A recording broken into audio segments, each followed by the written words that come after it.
El doctor Ezequiel Vergara es defensor de los consumidores.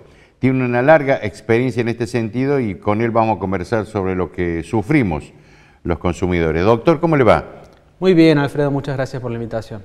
Es una tarea ímpar la de ustedes, muy sacrificada, desgastante Es combatir y socialmente válida. Contra las grandes empresas, así que tiene un grado de dificultad importante porque fundamentalmente el derecho del consumidor está relacionado con la defensa del usuario ante las grandes corporaciones. Más allá de que pueda haber pequeñas y medianas empresas, en general donde se producen la mayor cantidad de estafas, maniobras perjudiciales a los consumidores es en las grandes empresas que por supuesto se defienden muy bien, también están muy bien asesoradas, así que la lucha es bastante desigual y difícil. Y si es desigual y es difícil porque las grandes empresas seguramente tienen una relación muy directa o cuasi directa con los gobiernos, con el Estado. Lamentablemente es algo que se constata todo el tiempo. Las principales empresas, que son las que más perjudican a los consumidores, suelen tener por vía directa o indirecta alguna relación con los gobiernos de turno. Esto pasa independientemente del color político o partidario, con todos los gobiernos siempre las empresas que están más cerca del poder son a su vez las que pueden darse esas licencias y hacer lo que quieren, o a veces directamente empresas del propio Estado que perjudican notablemente a los consumidores, como por ejemplo en el último caso respecto de la pandemia, lo que fue Aerolíneas Argentinas y los pasajes, donde hubo muchísimas quejas y todavía está ahí el proceso ese de resolución del conflicto. Doctor, vamos a hablar de los bancos. Vamos a hablar de los bancos y de un tema que es de actualidad. Y creciente. Con la pandemia realmente fue brutal la cantidad de personas que fueron perjudicadas, que perdieron todos sus ahorros, que le robaron cuenta en dólares, cuenta en pesos, que tuvieron toda una serie de perjuicios, fundamentalmente porque uno no solamente que pierde su dinero, y en un momento de pandemia eso es complicado porque no sabe qué hacer, no tiene la posibilidad de acudir rápidamente a un asesoramiento, se le dificulta la movilidad y demás, sino que a su vez las conductas, la posición de los bancos es donde está la peor característica de este problema, porque los bancos no suelen contestar el teléfono, no suelen contestar los correos electrónicos, el servicio, digamos, de postventa o de atención al cliente es malísimo. De hecho, recientemente la Dirección Nacional de Defensa del Consumidor le aplicó multas a varios bancos, entre ellos al Banco Santander y al Banco BBVA, le aplicó una multa de 5 millones de pesos, que es el máximo de la Ley de Defensa del Consumidor, por el trato indigno que hizo con los usuarios de no darles correcta información, de no garantizar la seguridad en el acceso informático a las cuentas. Entonces ahí tenemos claramente un caso de imposición de multa porque los bancos no están haciendo bien su tarea de deber de seguridad, de que el usuario pueda estar tranquilo haciendo sus transacciones. ¿Y los bancos la pagan o los bancos, por supuesto, la discuten, siempre la llevan a la última instancia. Esperemos que en este caso se termine haciendo efectiva esta multa. Mencioné dos que fueron las más altas, pero a casi todos los bancos se le han impuesto multas. Esto es novedoso, o sea, hacía tiempo que no se ponía este tipo de multas, pero hace tiempo también que era necesario hacer algún mensaje. Luego el propio Banco Central, tardíamente, se tomó su tiempo, sacó una normativa con algunas medidas de seguridad adicionales, porque el problema está en que la gente no solamente es víctima de que le roben sus ahorros, tanto en pesos como en dólares, sino que además, normalmente cuando estas terceras personas ingresan a la cuenta, le tramitan un crédito y le sacan también la plata del crédito. O sea que no solamente le sacan lo que tienen, sino que los endeudan para con el banco, y esa cuestión es todavía más grave. Voy a contar un caso particular de una clienta docente de la provincia, o sea, una persona instruida, joven, no una persona que uno puede decir, bueno, es mayor, no entiende muy bien las cuestiones informáticas, no, una persona que tiene conocimientos porque es docente, que tiene instrucción y que además es, como le digo, empleada de la provincia y por lo tanto tiene su cuenta en el Banco de Córdoba, y le pasó que en menos de 6 minutos entraron desde la provincia de Jujuy a su cuenta, le sacaron $500.000 de pesos que tenía, los ahorros de toda su vida, le sacaron $4.000 y además le tramitaron un crédito por otro $500.000 de pesos. ¡Qué y también se lo sacaron. Y sacando ese caso en particular, la posición de los bancos suele ser la de echarle la culpa al usuario. Eso es lo más grave. ¿Qué dice el banco cuando pasan estas cosas? Normalmente graban la comunicación con el usuario y le terminan haciendo decir al usuario que él dio sus datos de acceso o su contraseña en algún tipo de red social o alguna persona que lo llamó. Suelen generar ese tipo de prueba para cubrirse y echarle la culpa al usuario. Lo peor que puede hacer una empresa frente a un usuario que tuvo un problema grave es todavía culparlo de ese problema. Y la realidad es que esto no es culpa del usuario. Quiero ser muy claro, salvo algún caso excepcional de un usuario que realmente esté atentando contra su propia seguridad, ninguna persona con una inteligencia promedio, vamos a decir, con sus intereses en sus cuentas, quiere que su cuenta bancaria sea vaciada. Lo normal es que los bancos quieren aprovechar los beneficios de la tecnología, pero no hacerse cargo de los costos y de la inseguridad que puede generar este sistema informático. ¿Por qué digo esto? Porque normalmente pasa que el banco no tiene una atención postventa correcta, no tiene una rápida comunicación con el usuario. ¿Qué pasa? El usuario quiere resolver algún problema que tenga en sus cuentas o quiere hacer alguna operación y cuando llama al banco casi nunca le contestan. Esto es sabido por todos. Entonces ahí es cuando a veces puede el usuario intentar comunicarse con alguna red social que dice ser el banco y que muchas veces no lo es y puede ahí dar algún dato parcial o en algún caso la totalidad del dato. Pero independientemente que el banco, que la persona esta tenga los datos de acceso a la cuenta bancaria, eso no significa que el banco pueda lavarse las manos.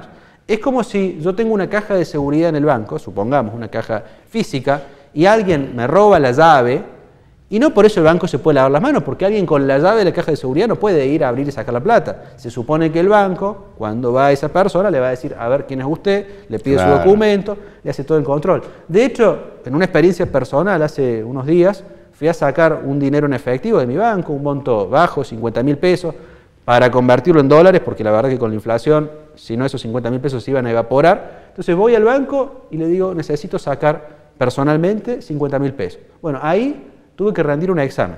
Primero me preguntó el nombre, está bien, natural, después el DNI, y después me empezó a preguntar cuál fue la última operación que hice, dónde compré el último producto que figuraba en mi cuenta, y así que fue avanzando en las preguntas hasta que el último tuve que sacar el celular y mirar en la aplicación para poder responderle al cajero físico cuáles fueron las distintas operaciones. Y ahí fue, habló con el contador, entre el contador y el cajero me miraban para asegurarse que era yo, finalmente me dieron la plata y yo le pregunté por qué tantas preguntas. Y ahí me dice, no, es por seguridad, porque venís con barbijo, yo no te veo bien la cara, necesito hacer preguntas por las dudas. Bueno, está claro que para el banco evitar un problema, y me parece dentro de todo bien, toma esas medidas de seguridad quizá excesivas, porque si yo tengo mi documento y mi tarjeta del banco, creo que ya está claro que soy quien se está presentando ahí, pero en el caso informático no hay ninguna medida de seguridad. Usuario de contraseña, saque toda la plata, saque todos sus ahorros en dólares, todos sus ahorros en pesos, tramite un crédito y se lo doy, sin ninguna traba. ¿Cómo puede ser que el banco no arbitre medidas adicionales de seguridad? No haga una serie de preguntas para que si alguien toma mis datos no pueda hacer esa operación. Que en 6 minutos pueda entrar un usuario y retirar todo su dinero en un día feriado. En este caso en particular pasó en Pascua. No hay ningún tipo de inversión en sistemas de seguridad que por supuesto que existen, que las grandes empresas tecnológicas los tienen. Por ejemplo, cuando uno le intentan sacar su cuenta de correo electrónico, normalmente se activan esos mecanismos y entonces se hace una serie de preguntas de seguridad, si se entra desde una computadora que no es habitual, etc. Bueno, en el caso de los bancos, que el sentido de los bancos nacieron para proteger el dinero de la gente, desde su origen hasta la actualidad, la función que tienen los bancos es proteger el dinero de la gente. Hoy el dinero es mayormente virtual, se tramita por vía informática, los bancos se quieren lavar las manos y no hacerse cargo de adoptar todos los mecanismos de seguridad convenientes para la protección. Hace falta entonces reforzar las medidas de seguridad. Es necesario, en primer lugar, que los bancos dimensionen cuál es su función en el sentido de proteger claramente la seguridad de los usuarios.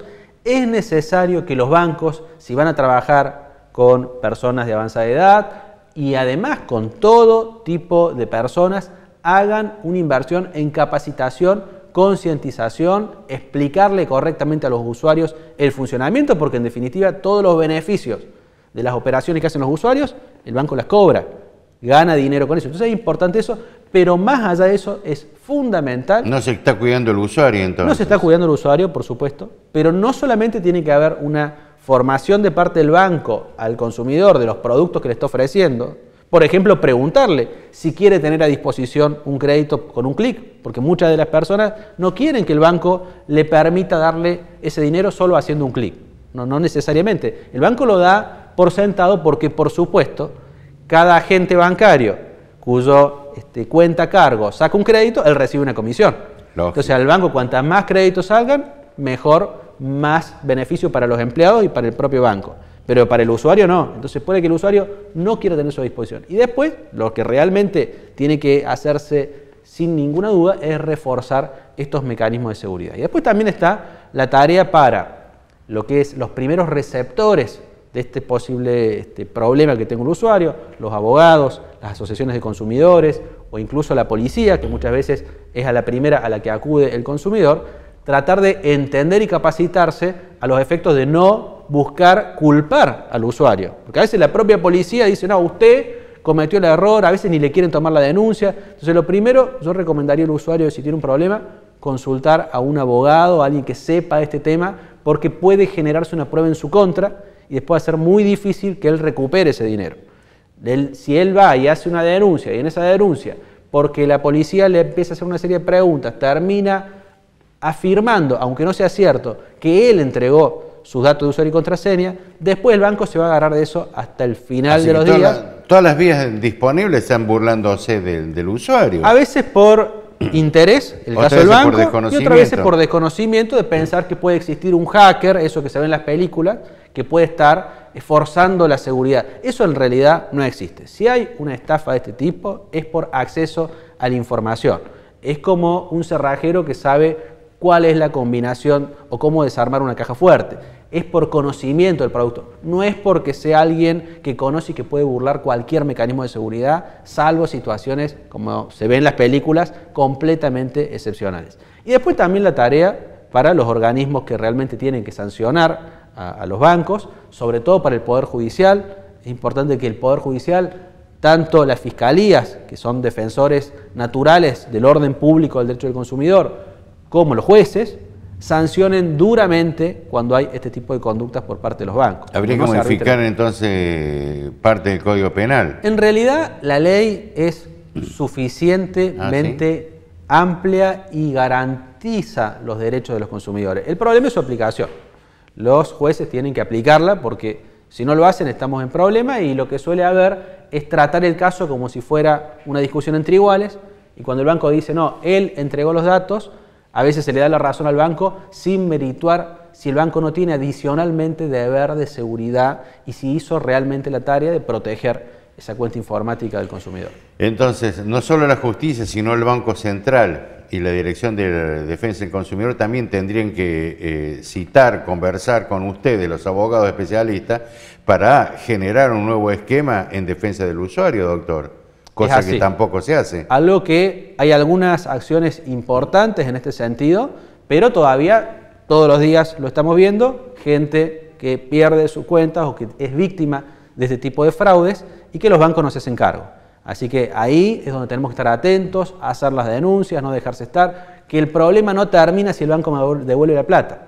Cuando el usuario dice, bueno, ya está, me devolvieron y me olvido, y no hace la denuncia, no deja constancia de ese hecho, y bueno, en ese caso tenemos un caso no registrado que podría servir para la prevención. Así que hay que hacer las denuncias ante las autoridades de defensa del consumidor o ante las asociaciones de consumidores registradas. Brillante, doctor. Muchas gracias por haber estado con nosotros. Muchas gracias por la invitación. Fundamentalmente gracias porque está ilustrando a nuestra teleaudiencia.